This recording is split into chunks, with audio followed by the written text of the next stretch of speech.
दोस्तों नमस्कार, real prediction में आपका स्वागत है। दोस्तों इस वीडियो में हम नवग्रह की पूर्ण जानकारी के विषय में बात करेंगे। ज्योतिष शास्त्र में नवग्रह का अर्थ 9 आकाशीय पिंडों या दिव्य शक्तियों से है। ये मानव जीवन, कर्म, भाग्य और स्वास्थ्य को प्रभावित करते हैं। हिंदू धर्म में इन 9 ग्रहों को देवता मानकर पूजा जाता है।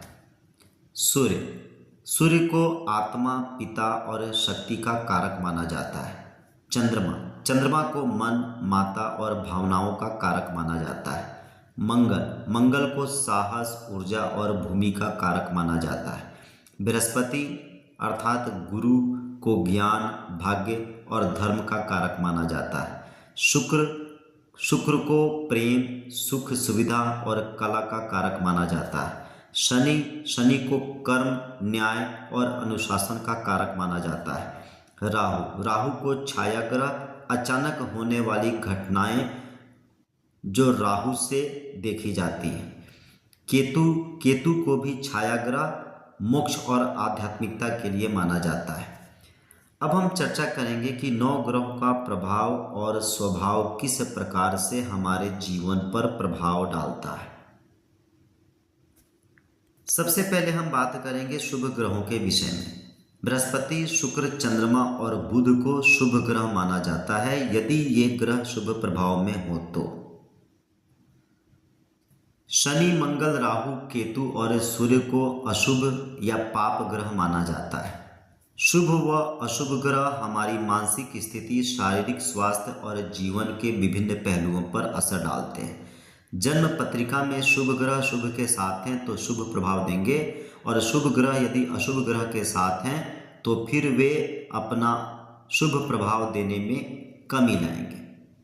9 ग्रहों में सूर्य को राजा माना जाता है। वैदिक ज्योतिष में शनि और बृहस्पति सबसे शक्तिशाली ग्रह माने जाते हैं। आमतौर पर शनिवार को शनि, मंगलवार को मंगल, गुरुवार को गुरु और सोमवार को चंद्रमा की पूजा की जाती है। अर्थात जितने ग्रह हैं उनके दिन के हिसाब से उनकी पूजा की जाती है। कहीं पर 9 ग्रह की पूजा की जाती है और 9 ग्रह की शांति की जाती है। ग्रहों के अशुभ प्रभाव को कम करने के लिए 9 ग्रह पूजा या होम, जिसे हवन कहते हैं, किया जाता है, जिससे जीवन में सुख, शांति और सफलता मिलती है। हर ग्रह का अपना विशिष्ट मंत्र होता है।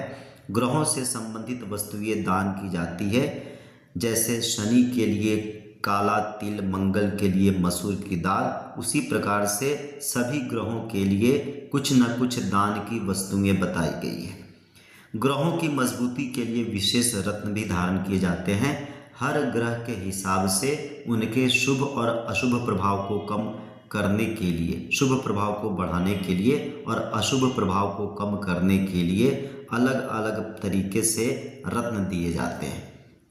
9 ग्रह के देवता भी और अधिदेवता भी बताए गए हैं, जैसे सूर्य के देवता अग्नि, चंद्रमा के जल, मंगल के भूमि, बुध के विष्णु, गुरु के इंद्र, शुक्र के इंद्राणी, शनि के यम, राहु के सर्प और केतु के गणेश माने जाते हैं। 9 ग्रह मंदिर में आमतौर पर सूर्य देव केंद्र में होते हैं और अन्य 8 ग्रह उनके चारों ओर स्थापित होते हैं।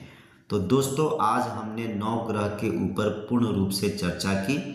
किसी भी प्रकार के ज्योतिषीय परामर्श के लिए आप दिए गए नंबर पर संपर्क कर सकते हैं।